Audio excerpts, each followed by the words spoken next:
ચાલો મિત્રો, આજે આપણે જાણીશું પોતાના બેંક એકાઉન્ટમાં કઈ રીતે આપણે આપણો આધાર કાર્ડ નંબર એડ કરી શકીશું, લિંક કરી શકીશું. આમ જોવા જઈએ તો એક બાજુ બેંકમાં આધાર કાર્ડ નંબર લિંક કરાવવા જવું હોય તો ઘણી તકલીફ પડે.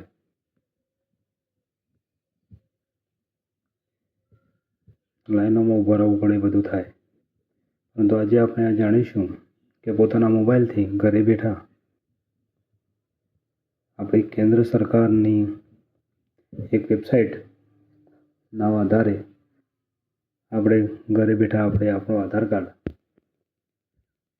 આપણા બેંકના એકાઉન્ટમાં લિંક કરી શકીએ છીએ. તો ચાલો જાણીએ કે કઈ રીતે કરીશું. એનું લાઈવ પણ આપણે આ સાથે સાથે જોતા રહીશું. ચાલો મોબાઈલની સ્ક્રીન પર. તો પહેલાં આપણે Google chrome open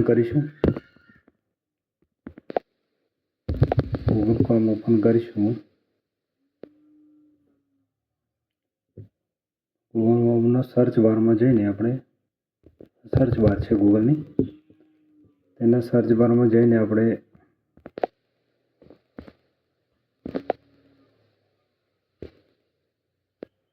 NPCI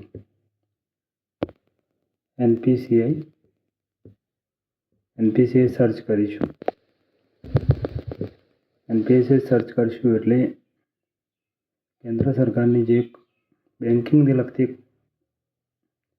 website છે www.npci.org.in જે ઓપન થશે અને આ વેબસાઇટ આપણે આગળ વધીશું.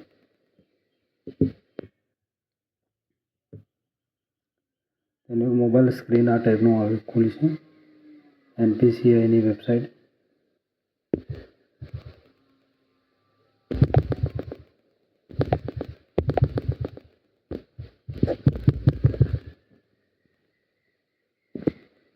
આ રીતનું છે.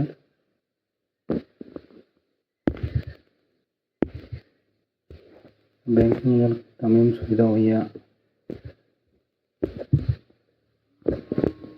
ઉપલબ્ધ રહેશે.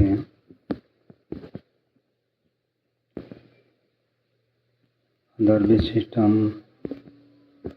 તમામ પ્રકારની સુવિધાઓ અહીંયા આપણને મળી રહે છે.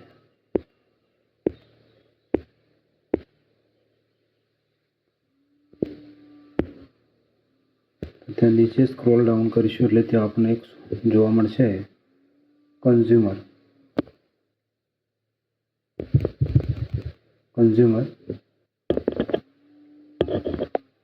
જોવા મળશે. ત્યાં આપણે ક્લિક કરીશું. તેમાં નવી સુવિધાઓ છે. યુપીઆઈ કમ્પ્લેન્ટ છે, આધાર પ્રોડક્ટ કમ્પ્લેન્ટ છે, એટીએમ લોકેટર છે,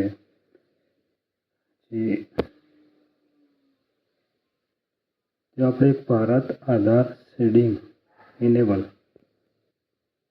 BASE કન્વિક સર્વિસ છે. તેના ઉપર આપણે ક્લિક કરીશું.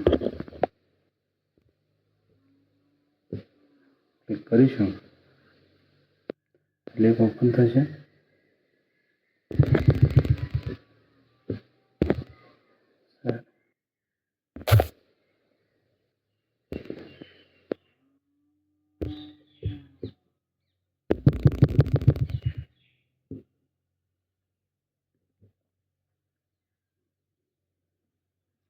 પ્રોસેસ થશે.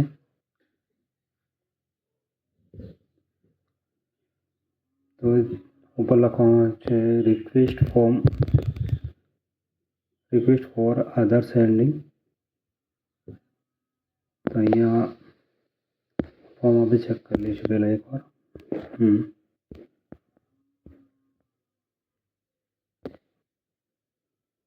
અહીં તમારો આધાર કાર્ડ નંબર લખવાનો છે. પછી આપણે જો આધાર કાર્ડ લિંક કરવાનું હોય તો સીડિંગ ઓપ્શનમાં ક્લિક કરવાનું. અને જો આધાર કાર્ડ સીડિંગ થયેલું હોય ને એમાંથી આપણે નીકાળી દેવું અને બીજા કોઈ આધાર ખાતામાં નાખવા હોય તો ડીસીડિંગ પણ ક્લિક કરી શકીએ છીએ. સાથે સાથે તમારે અહીંયા જે બેંકમાં આપણે આધાર કાર્ડ નંબર સેવ કરવાનો છે. તો તે બેંકનું નામ લખવાનું છે. ઘણી બધી બેંકો અવેલેબલ છે, જોઈ શકાય છે. એટલે કે તમામ બેંકોને આ વેબસાઇટ લાગુ પડે છે.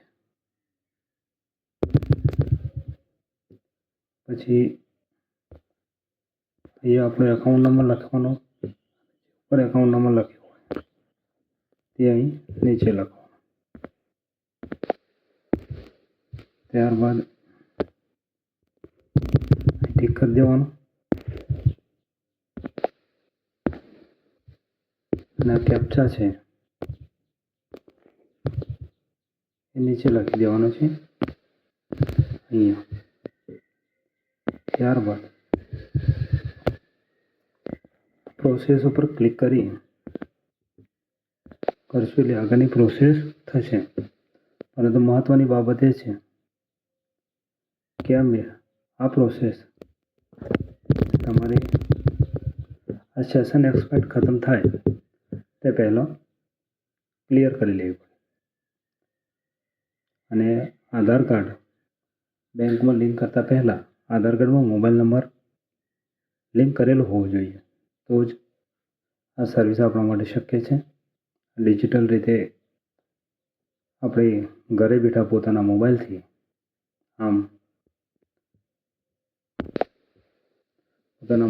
આપણે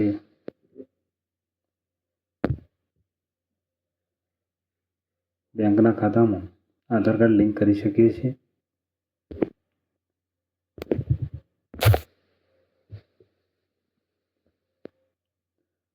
તો ચાલો આવતી વખતે આવા જ વિડીયો લઈને ફરી એકવાર મળીશું. ત્યાં સુધી જય હિન્દ. Thank you.